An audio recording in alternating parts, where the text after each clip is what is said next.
Lo que vamos a ver ahora es otra normativa que también tiene una incidencia muy relevante, muy significativa en el marco de la actividad de un profesional inmobiliario. Y es la normativa en materia de consumo. Seguro que habéis oído hablar de inspecciones de consumo a agencias inmobiliarias, y además aquí también las sanciones son importantes, aunque en materia de consumo cada una de las comunidades autónomas tienen su propia regulación. Es una materia que competencialmente pertenece a las comunidades autónomas, y aquí tenemos gente de Andalucía, donde tienen probablemente la norma más exigente, que es el decreto 218/2005.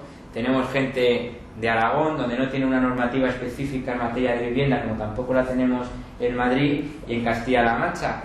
Pero hay otras regiones, como puede ser Valencia, donde también la tienen, como puede ser Cataluña, donde también la tienen, o como puede ser Galicia. En todo caso, haya o no haya regulación autonómica, siempre hay una regulación estatal. Luego, las obligaciones que vamos a ver ahora son las que nos obligan a todos. ¿De acuerdo? Antes de plantearnos entrar a abordar esta materia, tendríamos que partir de una idea fundamental. ¿Y qué es esto de la normativa de consumo? Miren, la normativa de consumo es una normativa que tiene una única finalidad, y es la de proteger al consumidor. Por tanto, la normativa de consumo nunca va a reconocer derechos a los profesionales, sino los que le van a reconocer van a ser derechos al consumidor, que van a suponer automáticamente obligaciones para el profesional. ¿Y por qué existe una normativa de consumo? Porque se parte de que en determinadas relaciones jurídicas entre dos partes hay una parte que es la fuerte y otra parte que es la débil. En materia de consumo, la parte fuerte siempre va a ser el empresario y la parte débil siempre va a ser el consumidor. Y para equilibrar esa relación entre las partes, precisamente lo que hace la normativa de consumo es garantizar y reconocer derechos al consumidor que suponen obligaciones para el empresario. ¿Queda clara un poco el punto de partida? Pues bien, ¿cómo se reconocen estos derechos al consumidor? Se reconocen de distintos modos. Por ejemplo, se le reconocen derechos básicos, como el derecho a la información, a recibir una información. Luego veremos qué tipo de información, pero adelanto, deberá ser una información que sea veraz, objetiva, suficiente, clara. También se le van a reconocer el derecho de que en los contratos que él suscriba, si aparece determinada tipo de cláusula, esa cláusula se va a considerar que es abusiva, y como consecuencia de ello es una cláusula nula, se va a tener por no puesta. ¿De acuerdo? En el ámbito de la agencia inmobiliaria, esto plantea una cuestión interesante. ¿Han oído ustedes hablar de la exclusiva? Pues algunos juzgados consideran que la exclusiva es abusiva, y como consecuencia ya decretan su nulidad, porque consideran que no hay contraprestación. ¿De acuerdo? Luego lo vemos más adelante. También van a exigir que en los contratos que suscribamos los empresarios con los consumidores sean unos contratos equilibrados, que respondan en definitiva al principio de reciprocidad. No vale que yo solamente tenga derechos y tú obligaciones, sino que tendremos que tener ambos derechos y obligaciones, y además de una manera equilibrada. Otra de las maneras que se idean para proteger a los consumidores es la creación de lo que se ha llamado el arbitraje de consumo. ¿Qué es esto del arbitraje de consumo? Miren, el arbitraje de consumo es un mecanismo que puede accionar únicamente el consumidor en aras a reclamar al empresario cualquier tipo de pretensión. Y el coste es gratuito. Digamos que es un mecanismo gratuito para reclamar frente a los empresarios. Sin embargo, el empresario que quiere reclamar, o la agencia inmobiliaria que quiere reclamar sus honorarios a la agencia, al particular que le ha puenteado, puede acudir a algún mecanismo gratuito para reclamar o va a tener que acudir a los juzgados y tribunales? ¿Veis? Cómo lo que para unos son derechos, para los otros son obligaciones. Y por último, como la administración no se fía de que se apliquen todos estos principios y estos derechos, lo que hace la propia administración es crear servicios de inspección que van a ver si los profesionales cumplen las obligaciones que vamos a ver a continuación, y en caso de que no la cumplan, evidentemente habrá que nuevamente pasar por caja porque nos habrán sancionado. ¿Vale? Vamos a ver todo esto. Las agencias inmobiliarias venden pisos o prestan servicio. Prestan servicio. Luego vamos a ver en primer lugar si nuestro cliente, es decir, el cliente de una agencia inmobiliaria, eso no es un consumidor, porque yo lo he estudiado por sentado y puede ser que no sea. El artículo 1 de la Ley General de Defensa de Consumidores y Usuarios, que luego reproduce las distintas normativas autonómicas, dice lo siguiente: son consumidores y usuarios las personas físicas o jurídicas que adquieren, utilizan o disfrutan como destinatarios finales bienes muebles o inmuebles, productos, servicios, actividades o funciones, cualesquiera que sea la naturaleza pública o privada de los mismos, individual o colectiva, de quienes los producen, suministran, facilitan o expiden. ¿Qué significa esto? Como dice el compañero, que todo aquel destinatario final de un bien o de un producto se entiende que es consumidor. Y si antes hemos dicho que nosotros prestamos servicios, ¿nuestros clientes son destinatarios finales de nuestros servicios? Evidentemente. Luego nuestro cliente automáticamente pasa a tener la consideración de consumidor y como consecuencia de ellos ya tiene este estatus privilegiado frente al empresario, es decir, frente a nosotros. ¿Vale?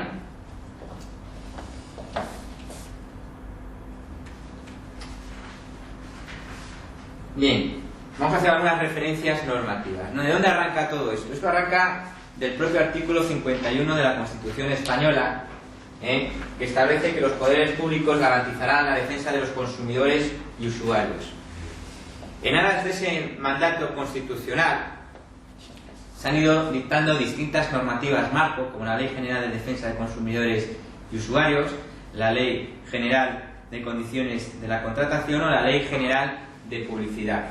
Estas normas son normas de carácter general o normas marco, es decir, se aplican a todo sector o actividad, incluido la agencia inmobiliaria.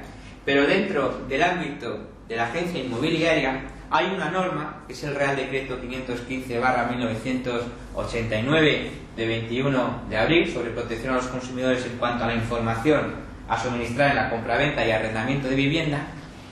Y es esta norma la que va a establecer pormenorizadamente cada una de las obligaciones que tiene la agencia inmobiliaria y el promotor inmobiliario con respecto a sus clientes.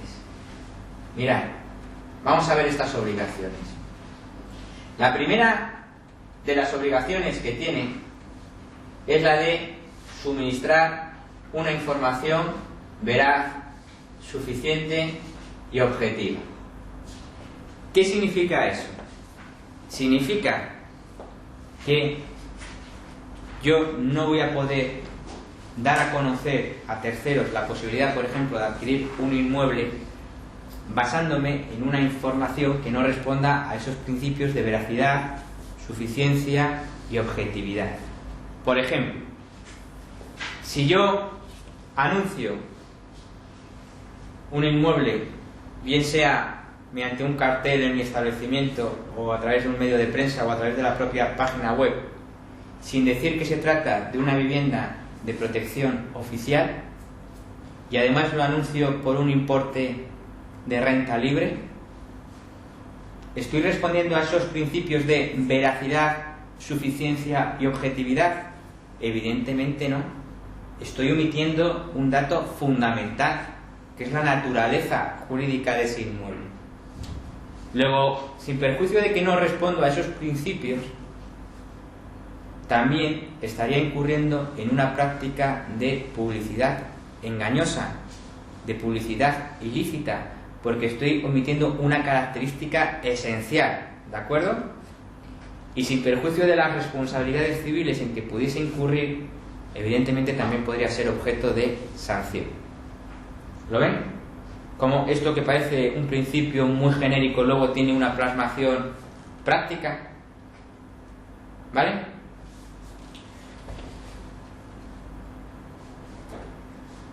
Este principio de veracidad, suficiencia y objetividad conlleva que la agencia inmobiliaria, hasta donde sea posible, tiene que verificar y comprobar que los datos que le ha suministrado el cliente son ciertos, son reales.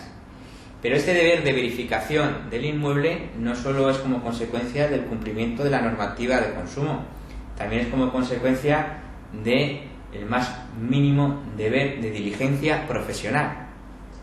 Nosotros, es decir, las agencias inmobiliarias desempeñan una función social, igual que puede ser un abogado, igual que puede ser un médico, igual que puede ser un arquitecto.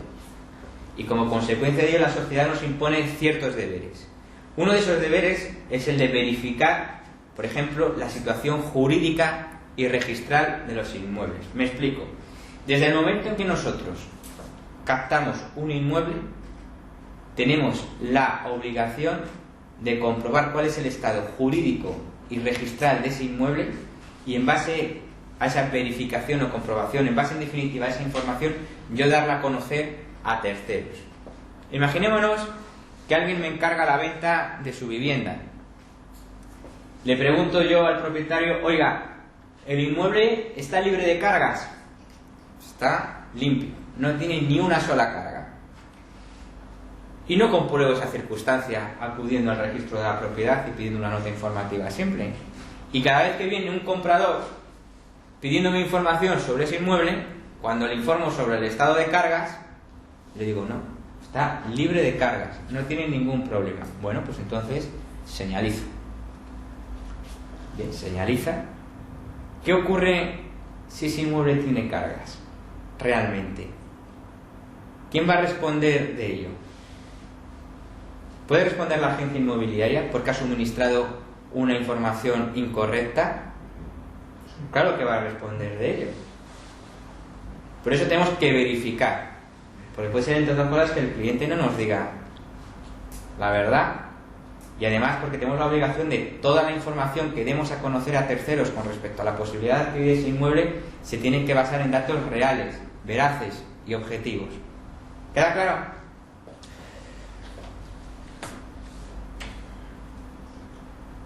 Bueno, aquí en Madrid la ley es del año 98, en Castilla-La Mancha es del año 2005, en Andalucía es del año 2005 y en Aragón tenéis la ley del año 93. Vamos a ver cada una de las obligaciones que establece esta norma.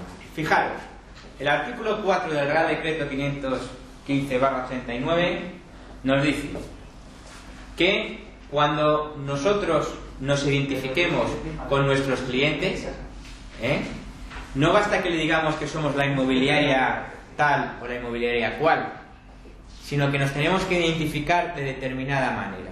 Tenemos que indicarle al cliente cuál es nuestra razón social, cuál es nuestro CIF, cuál es nuestro domicilio social y cuáles son nuestros datos de inscripción en el registro de la propiedad. ¿De acuerdo?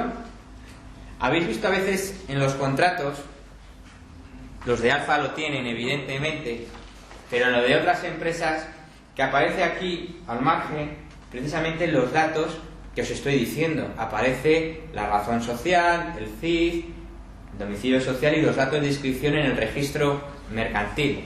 Pues bien, ellos también tienen esa obligación, por ejemplo, las empresas que suministran servicios de telefonía y tal, pero nosotros también tenemos esa obligación.